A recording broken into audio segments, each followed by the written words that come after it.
time here. That's not true. Wonderful. Well, welcome, guys. Thank you for coming. I hope you enjoy it. For those of you who have been here before, you already know this part, but 1 Million Cups is an event every week right here at 9 a.m. designed to show the cool startups being built in this community to the community, you guys. With that comes a responsibility. There is a 20-minute Q&A session after every presentation where you guys need to come with it. You need to make connections. You need to ask incisive questions, help out these startups get where they want to go. The last question, as always, will be asked by Marianne and myself, which is how can we as a community help your business get started? And then there's action to be done to help them out. We have startups from everything from concept stage up to revenue generating. So your questions generally need to be modulated to who's up here, you know, what it is. If it's somebody who just has a prototype, they probably don't have a revenue engine generating, something like that. So keep that in mind as well. I'd like to introduce Marianne Bowers, a co-organizer. My name is Sean Kennedy. Today we have four of our organizers not here, so we'll all think of them. Who we got? Danielle Whiteloff, Richard Wood, John Morrow, and Ruben Pressman. Thanks to all of them for their hard work helping. We also have Carly Ellison there, JJ Roberts at the camera. You can find more information about 1 Million Cups at 1millioncups.com/St. Our first presenter today, Galleries on the Go. Let's hear it.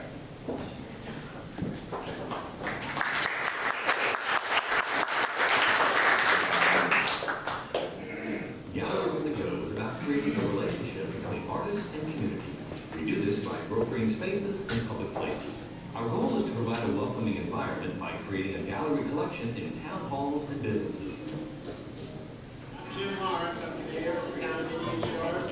I just want to say how happy we are that Sarah set up this new barn in our living floor up here at Town of Indian Shores. At Galleries on the Go, we're expanding opportunities for artists to bring their passion for the arts into the world where you conduct your business on a day-to-day basis. Before you invest in permanent artwork, think of Galleries on the Go as a solution.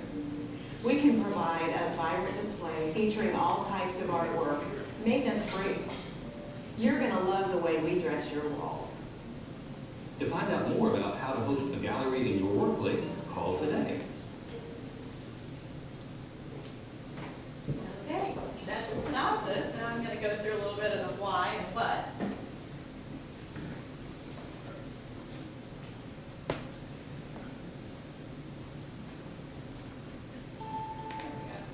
Why? First of all, I have a passion for art. I am an artist, but I also have a business degree in sales and marketing background. And so for me, I love this saying, art is not a handicraft.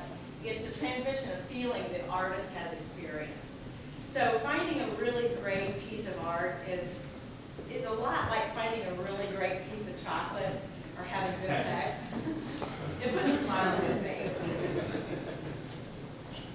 So I want to just talk a little bit about where we are in the art world today. Maybe you'll recognize some of your favorites here.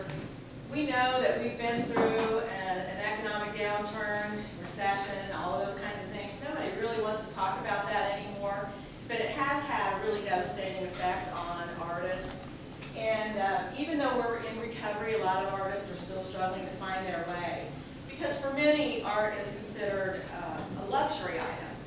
And so what I want to do is try to help dispel that thought in being able to provide good quality artwork at a price range that people feel like they can afford. So as I was doing my research, I was listening to a lot of artists because I truthfully came into the art scene late in life. I've painted all my life, but I went into the corporate world, and getting into the whole tent marketing, outdoor marketing, listening to artists. Art's not selling, and I can't tell you how many times I heard that. Art's not selling. Well, then I started doing some work, research. It's not the economy, it's you, according to Danny Johnson. Maybe it's your price, your place, your artwork. Should I change my prices? And so I'm looking at the artists, and it seemed to me like they were, a ship without a sail. In other words, they were not getting wet, but they're not going anywhere. nonprofit philosophy, and for me, as a business person, there's a disconnect. Are you for profit or against it? Museums want you to donate as an artist. That's so they can sell tickets and stay in business. They don't want to buy your art necessarily. And galleries want you to take the initial risk by developing a long resume of jury shows and all this kind of stuff. So exposure also means nothing. I can't tell you how many times people say, well, you get exposure. Well, that doesn't mean anything unless you're selling something. Tell the bank you're going to pay your mortgage with exposure and see what they say. It's like pitching a very large ball in a small glove. Okay? So where do you go from here? Gallery attendance is down. The numbers are down. Brick and mortar galleries are failing. You've probably seen it in the headlines here in St. Pete. It seems like to me every month, maybe even every week, some gallery is either opening or closing. There's been the advent of virtual galleries, which has hurt them somewhat on the internet, but not entirely, because people still want that tactile experience. Artists who want to create, they have little time to develop a long biography for themselves, and then for them the game is narrowing, because if the galleries are closing, where are they going to go? To me, the solution was to find a unique blend of gallery and a virtual experience. And so what we've done is develop a contract system as I go in as a vendor to a municipal building or a large corporate building that already has the traffic built in. And I offer them a service as a contracted vendor to install that gallery and then to curate the artist and host a marketing opportunity. In other words, we have a small reception and we invite those people to come back. So they're going there during the day seeking art, they're going through that hallway anyway. And then we invite them to come back for a special event. We just instituted a QR code where they can snap on that. While they're looking at the picture, it takes them directly to our website. They can purchase it right there. We're also looking into art on demand kiosks, whereby they can just, if they see the picture on the wall, they can go to this touch screen and select a print and have it shipped directly to their home. So from a marketing standpoint, a person needs a product, which we have, which is art. They need a place to promote. They need a price, and they need a vehicle for promotion. They need a price and a place. So I do that coaching with the artists, and many of them don't have that background. They don't teach that in school. I don't know how you feel about the artwork of Thomas Kincaid. He's not personally my favorite, but the reason I bring him to you today is because he represents an artist who figured out how to market and make a very lucrative living while he's alive. Now, he's no longer with us, but he did prove that during his lifetime. So a couple of case studies. Is art selling? Yes, it is. In 2004, Ed Ruscha sold a painting for $480,000. 3 years later, it sold for nearly double that.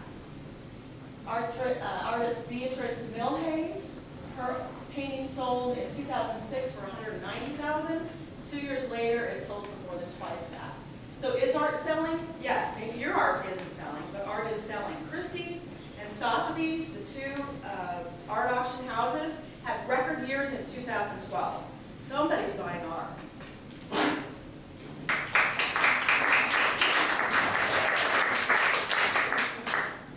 Yes? Who's your audience?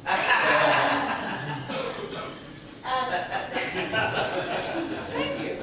So, building managers maybe they've had budget cuts and they don't want to buy the art because it represents a huge investment. Maybe they're not very good at picking out art. Maybe they feel inadequate. So they're going to be looking at what we have available. Municipalities, we can go into a room such as this, hang a gallery rail hanging system, which is similar to crown molding, and only it's out of aluminum. It has a sliding track system, so the configuration can change. It doesn't put holes in the walls, and they can actually use those towards their leads points, for their green factor. Decorators, realtors, furniture stores.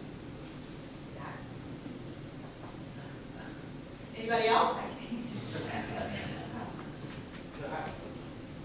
What do you find is the trend right now with art as far as stylistic influence? Is it a lot of colors? Is it a lot of human figures, landscapes? I mean, do you find that that has a large effect on how much art is sold at your galleries? Or at your Largely, I would say no, it doesn't have an effect. Art is personal, both for the artist and the buyer. And so finding a buyer who likes what you like might be a challenge. So I do coach the artist on two things. Should you paint what you like or paint to the market? And I say both. Paint what you like because it's creative. Paint to the market if you want to sell. What's your business model and how do you prevent loss when it's in the field? That is a great question. The gallery reel manufacturing system actually has an anti-theft. It's a hook that has I can't explain it, but it's impossible to pull that piece of painting off the wall as you're walking by. You have to have a pair of bolt cutters to get it off. It would be pretty obvious if you're walking around with bolt cutters. So that was like part of my question. The first one, what's your business model? My business model. What we're doing is we're renting that space to the artists at $30 a month. And so they get a portion of the wall space. And then I market that through social media, et cetera, and the events that we host. So you don't get a commission on their art sales business? Not now, 30? not now, $30. And then the host company, we're still developing that. I've been offering it for nothing to go in, but I'm finding that some think free art is not an advantage. There must be something wrong with that art if it's free. So I've been discussing with our mentors how to bring that to the table. How does an artist go about getting involved in displaying art? I love that. Call me. Send me 2 or 3 files so I can see what you have, and I do put that in front of the group that I belong to. So there's not really a jury process, but I do have some backup to make sure I'm selecting the correct art. And then I have a contract. I can send that to you and get you started. Did you have another question? Are they prints that you're selling or like? It's original art. So any medium. So when you say any medium, you also are taking 3D as well, and how do you protect that sculpture if it's not on a rail system? Thank you for that. Today, we do not have that. That is in our business plan to include locked casing whereby folks can snap on that QR code and go to the website. One more other thing I want to go to. Second, well, first, before I want to say thank you, it was a very nice presentation. I love the QR code idea of being able to buy that right away. Sometimes if you don't grab the buyer immediately, they're not going to come back, so that's very smart. And the other thing I want to say is, the analogy about chocolate, even bad chocolate and bad sex can be good, so. You might want to change that up. Hopefully you're not consuming either one. Two questions, or first a comment on the QR code. I would like, if I scan the QR code, that to take me to learn more about the artist. Okay, we have that. Yes, we have that on the website. We have their bio available. The website is still under development, so I certainly welcome, I want you to go there, and I certainly welcome any input that you have to make that better, more user-friendly. Because we do want to make that a streamlined process for the artists. We don't want frustration along the way. We don't want them walking away and saying it's too hard. Yeah, for me, it might be not only connection with the piece, but connecting with something I happen to like about what you told me that artist. Sure. My question is, what's your pipeline looking like? Do you have like this tremendous inventory of art, but you don't have enough places to display, or you have this tremendous demand of places to display and not enough inventory of art? Where are you in that? We started a year and a half ago, and so definitely there are more artists than there are places to go, except that as I'm out and about and I look at different buildings, they definitely have a need, but helping people to understand, educating people to understand the concept itself. So I feel like that's where I need to work on, is making that a simpler presentation. Like I said, we were doing it for free for people, but their concept was if it's free, it must be bad art. So finding that niche and that sweet spot where I can make that valuable to you at a low cost. Does that make sense? Do you have a system set up where you can do temporary, whether it's through fundraisers or whether it's 2 months, 3 months setups instead of commitments for long term for people? More like a pop-up. We have done a few. I can't say that it's part of my business model yet, but it's been highly suggested by some. It's very labor intensive. So you don't want to spend a lot of time and money and effort doing that. QR codes, I think they're good if you know how to use them and scan them, but I would gather to take a poll, like you can scan a QR code in 60 seconds and pull it up and save it. I mean, not a lot of people do it. I think that when I see art, like in cafes and all, I like there's always actual business cards with it. So I think that the artist's business card on display near the work that somehow referenced which piece it was. Like I still have cards in my wallet from art that I learned some months ago in my wallet, but QR codes I think that's very Right. What we do is we label the art with the artist's information. I don't want them calling the artist directly because what I found is artists don't make good salespeople. So I've had artists turn down sales. And what about a card? What about a It's like, card? hello. What about a card with your info and let's say it's piece number 153? Yes. Just So like what a I card, have, they can write 153. yes. So what I have is my phone number next to buy or to buy art. Please call or text or go to the website. You and then I'll do this lady who's sitting. First thing that you hit a note on is when you give a service for free, it devalues the process and so forth. What are you doing, number one, what are you doing for businesses such as myself who actually showcase local arts, whether it be organic or sustainable because we're an eco salon, but the bottom line is we are helping artists do exactly what you're doing.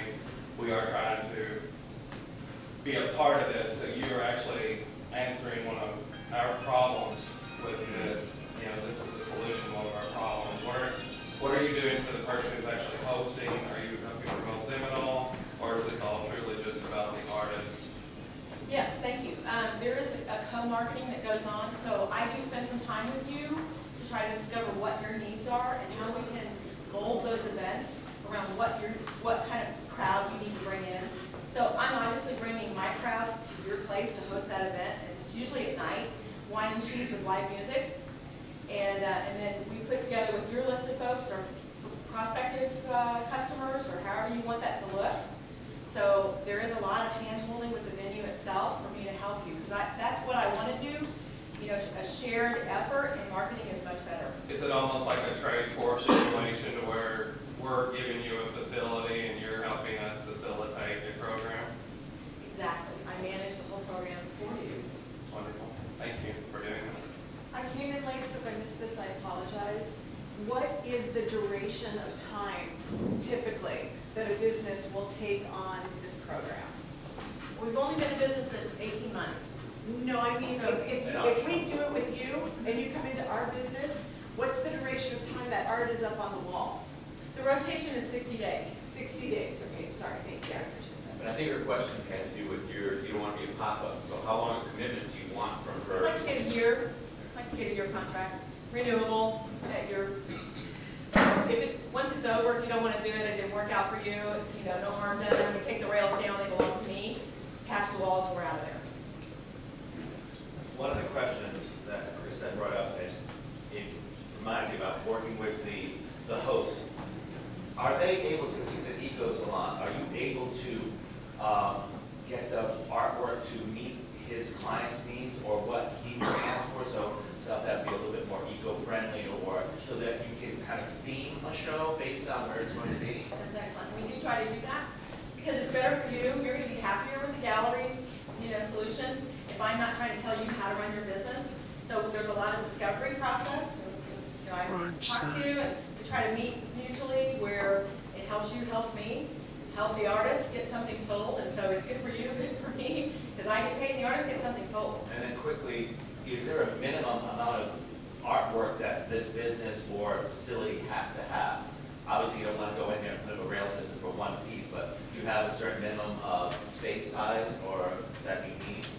Yes, it really needs to be economically feasible for us to travel back and forth to do that. I would say 2 walls would hang 6 artists. That would be a minimum. Do you have to have walls? Can you do freestanding? Not enough going into the international airport? Yes, actually, I'm looking into that. I need to find sort of a kiosk or stanchion that can hold that, so that it belongs to me, not the airport. Right? We can pull that out when the contract is over and the need is done. Have you considered paying a small percentage to the host upon sale? A, the host would be more invested in the process. B, you would be tapped into the human desire to gamble, which is far more interesting sometimes than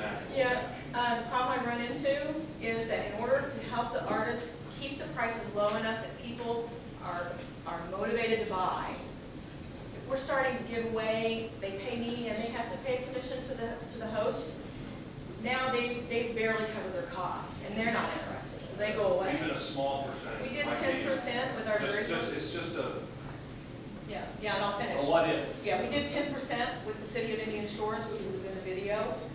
And it seems like they got focused on that little 10%, and they felt like it wasn't covering their cost to host the events, the air conditioning and the lights and the staffing. And I'm like, you're getting free art. So, that's why I started thinking it would probably be better to ask them to pay in, because to them that devalued what was going on. The 10% didn't. So it was adding to their lights and air conditioning and so on? That's what they said to me. But I'm bringing people to their city hall, and I'm marketing and I'm doing all this, bringing people that probably have never been there, and they're getting a cultural event for free. So that reasoning didn't set with me. I have two questions. First of all, I'm at City Hall paying my parking ticket, and I have enough money left over to buy this great piece of art. I use the QR system. How long before I actually get to take that piece of art and put it in my resume? Right now, it could take up to 24 hours because I need to meet you there because it's locked. So it comes out immediately though, and then Yes, everything else. yeah, but it could take 24 hours. I might have to meet you back there tomorrow. So it's not like a gallery where you go into a show and you buy a piece and it needs to stay there until the show is over. Oh, that's incredible. Right, so we're breaking those boundaries because for one, we want to move the art. The object is to sell it. We don't want to just show it, we want to sell it. When I Second, I want it now. Yeah, we have a lot of visitors who aren't here very long, and they want to take it home with them. We recognize that, so I make an appointment immediately when they call to go out there and get that thing off the wall. If I can't go, I'll send a representative. And then one other question, just ballpark, what percentage of your art sell for it there? I'm sorry? What percentage of the art that's presented actually sells? What we found is we sell some off the wall, so out percentage right now, around 10% right off the wall, but we've sold literally well over 100 pieces not on the wall as artists come in and show for the receptions. So they stay because they're happy because they're selling, some for the very first time. They've been showing in outdoor art shows forever, but maybe for the first time they've sold at one of our shows. Do you have a process in place that prevents, let's say you get two people that are interested in the same piece within a few hours of each other, and the first one buys it and the second one, would the order go through, or would it say it's sold, or do you have a process in place to prevent that? I know, that's a good question. I think that definitely needs to be instituted. We thought about using LED projectors and televisions so that you could put more expensive art on. Actually, yes, somebody has approached me with that concept. So kind of a rolling screen with other artwork. Yeah, Peter Max or somebody like that. Real expensive art. Yeah. Not yet, but maybe in the future. Liability to the artist in regards to their art getting destroyed. Is that on It you is or the on the artist, and we have a waiver we ask you to sign. You know that you're coming in at your own liability.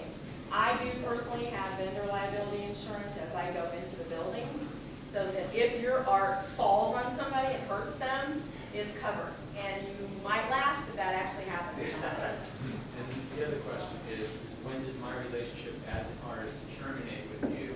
If a buyer saw my art in your show, comes to me to buy that art after your show, there's no commission. So therefore, there's... You pay the rent, you don't owe me anything. Okay. That's nice. That's nice. How do you scale this beyond this area? Well, we started with 1, and we now have 4. We're looking at a goal of 8 to 10 by the end of the year. And it's really not rocket science. You need gallery rails, you need a contract with the host, and then you need artists, which we already know we have an abundance of. I know artists who have art stuffed under beds and in closets that haven't seen the light of day for years. So it's not like we have a lack of supply. And as I go about and I'm paying attention, it's not like we have a lack of supply of bare walls. So it's very easily scalable. I work from home with a laptop, and I have a very small storage unit. So we are looking into that. It could have potential within 3 to 5 years to scale out. We just need to get more artists who understand the concept and will buy in. So. How are we? Any more? Are you interested at all in showcasing the original art, but, or I'm thinking this cause marketing that we're doing, a lot of the artists are interested in keeping their original art, they can attach to it,